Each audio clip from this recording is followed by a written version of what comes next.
Hey, what's up, gentlemen and ladies? Welcome, and I know it's been a while. Well, it hasn't been too long, just a little bit less than a week since my last upload, but to me that's a lot, especially considering how I promise daily uploads.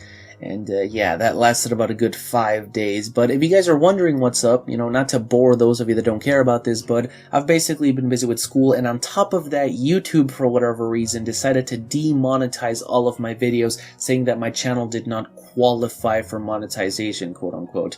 This was actually happening to several friends of mine as well, but I contacted my network, and from the looks of it, everything is fixed now, so hopefully I don't run into any more problems like this in the future. But anyways, today for you guys, I actually have another one of my well-known Final Fantasy 15 character videos, and this one was actually suggested by several people, so Xenofall, Grateful Buster, XDResX, Bobby Gladney, Michael McAndrew, Patrick Lyons, Jess Holt, Keisha Nox Fleuret, and Alfonso Elric.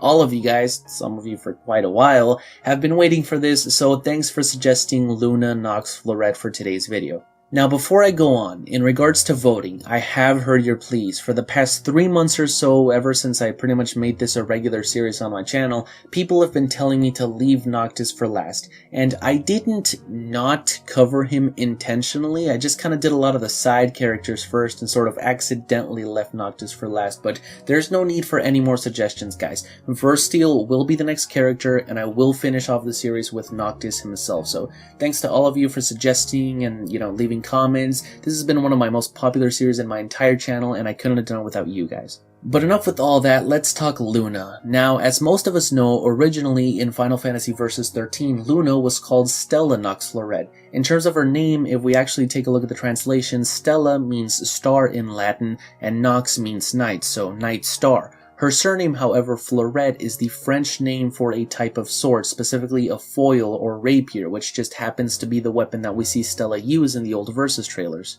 Originally, she was going to be a friend of Nox, however, due to her Kingdom of Tenebrae struggling since the loss of their crystal, she basically had to fight Noctis and help her country take the crystal from Lucis since they were the last ones that still kept theirs. In the 2009 footage, we see her at a dinner with Noctis, presumably attempting to stall or distract him while her brother, who at the time we knew as the Hooded Man but now we know as Ravus, snuck into the castle and tried to take the crystal himself. She was originally going to be a very important part of the invasion, and Noctis would have to fight her along with Irania and several others, but pretty much all of this was changed when the game made the transition to Final Fantasy 15 to be included in the movie Kingsglaive. The first that we ever saw of the current Luna was in TGS 2014, where we found out that she had been waiting for Noctis as she is set to get married with him. As we found out in the movie, the wedding was arranged by Arden Izunia of the Niflheim Empire, who had control over Luna ever since they pretty much took over her country.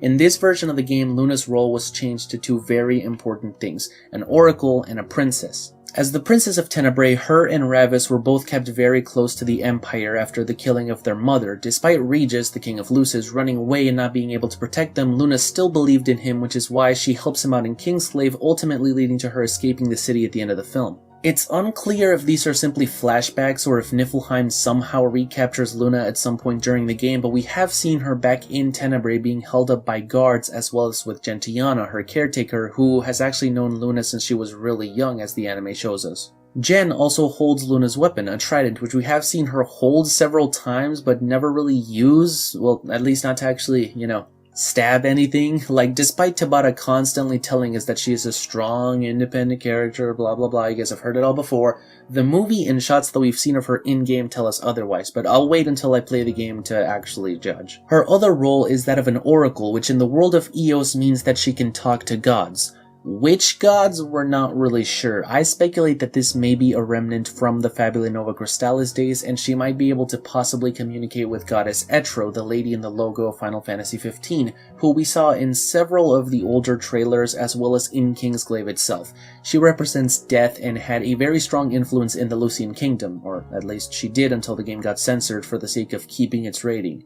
I'm still mad at that, but whatever. Or she could also be communicating with the God of Gods in the FNC, Bunavels himself. As I go into in my recent Somnus Theory video, the song was very clearly referencing him. But why would Luna need to talk to gods though? Well, because she is actually the destined person to stop the catastrophical event known as the Plague of the Stars with her powers, or in FNC terms, as in before they decided to change everything's name to try and fool us into thinking that FF15 was not in it anymore, Ragnarok. So yeah, it's not actually our protagonist, but Luna herself who is holding this back from happening in a similar way to how Regis was holding up the Lucian wall across Insomnia for protection. She's basically doing something similar to that, but on a much grander scale, as you can imagine. Now you may be wondering how exactly she got this supposed ability to talk to gods. Well, it's actually from a near-death experience that she went through as a little kid along with Noctis, which is what put him in the wheelchair that we constantly see him in.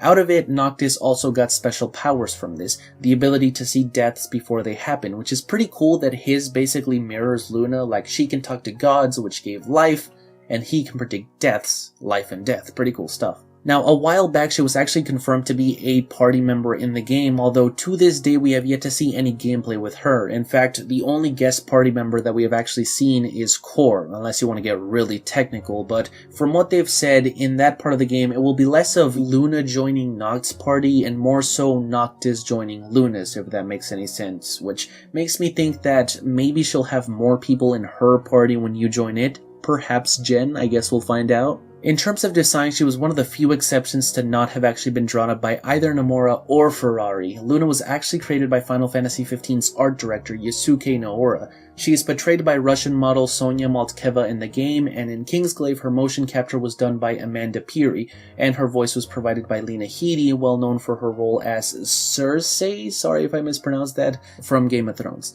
In the game, however, her voice is provided by Irish actress Amy Shields. As for her name, Nox Fleuret I already went into, but her full first name is actually Lunafreya, which is part Roman and part Nordic. As I'm sure is obvious, Luna is the Latin word for moon, which does mean that they changed her name from star to moon. Originally, in some of the older footage, we see her with a necklace that had both objects in it as a sort of small reference to the name change. However, this was later removed because of its resemblance to the star and crescent symbol in Islam, which was changed to just the moon. As for the Freya part, this is actually a reference to Freya from Norse mythology, the goddess of love, beauty, fertility, gold, war, death, and a bunch of other stuff that I don't have time to go into in this video, but you could also pretty much just consider it the Old Norse word for goddess, or just simply lady. So her full name is a bit long, and I don't think it's supposed to mean anything, but if you try and shoehorn something in, you get Night Foil of the Moon Goddess, or Lady of the Moon's Foil of the Night. That kind of thing, basically. And that's that. Luna's character in a nutshell. I know that some of you guys had been waiting for this one, and I can definitely see why. She is probably one of the characters with the most information that we currently have for the game, and she does seem like she has a lot of potential. Hopefully she lives up to it in the game so all of these Stella fanboys can finally shut up. But with that though, I guess that's all that I have for you guys today. I hope you guys enjoyed. If you did, be sure to blitz that like button, subscribe, and as always, stay tuned for all things Final Fantasy!